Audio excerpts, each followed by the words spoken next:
pagbabalik sa aming channel kung saan ginagawa namin masaya ang ekonomiya.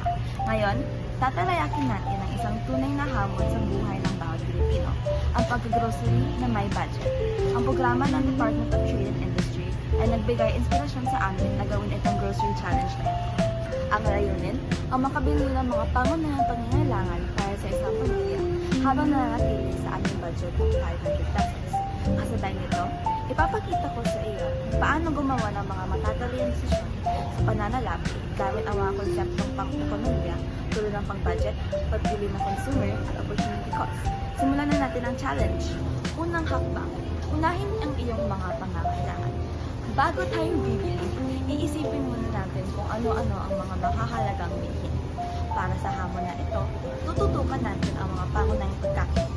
Lahat ng paninda, mga produktong pangkalinisan, tubig at noodles.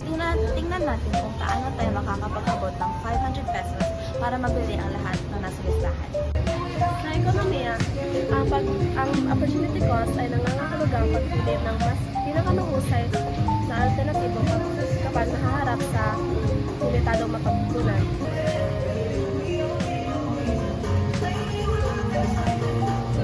Sa pamamagitan ng pagpili ng holiday corned beef, makakatipid tayo ng 47.1 pesos na maaaring ilaan pa sa ibang bagay sa listahan. Sa pamamagitan nito, bibili tayo ng masakot kayang tatak at iyon ay ang holiday corned beef. Ako naman si Chef Caballero at ang ating produkto ay sabon. Ang sabon ay ginagamit sa pagpapairal ng kalinisan ng ating mukha at katawan. Abot kaya ito sa halagang 70 pesos para sa araw-araw na moisturizer. Paborito ng marami ang instant noodles dahil madali siya lutuin at abot kaya ang presyo. Sa ilang minuto, may masarap ka ng pagkain at hindi siya mabigat sa bulsa. Dito may dalawang brand ako. Ang Lucky Me ay 9 pesos at ang Nissan Ramen ay 15 pesos. Sa tingin ko, mas sulit yung Lucky Me dahil mas mura siya at mas malakas ang kanyang lasa.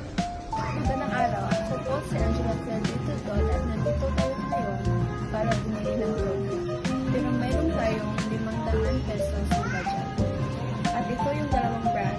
Ang isa ay Nature Springs at yung isa naman ay Wilkins Distilled. Yung Wilkins Distilled ay 88 pesos at yung Nature Springs ay 88 pesos. May pagkakaroon sila ng 10 pesos. At hindi natin ngayon ay itong Nature Springs. Kasi siya ang hindi sa nakamit na natin ang ating mga layunin?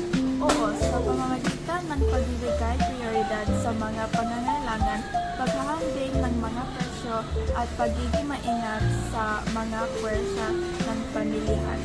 Hindi lamang tayo na napili sa loob ng 500 pisyong budget, kundi nakakatipid din tayo ng ilang para sa susunod na pagkakataon. Natin na ang bawat pagpipilian na gagawin mo sa iyong pera ay sumasalamin sa iyong mga halaga at prioridad. Salamat sa pagsama sa amin sa hamon na ito. Huwag kalimutang mag-like, mag-komento at mag-subscribe para sa higit pang praktikal ng mga aralin. See you sa susunod na video. Kami ay 6 Supermarket Girls! Bye!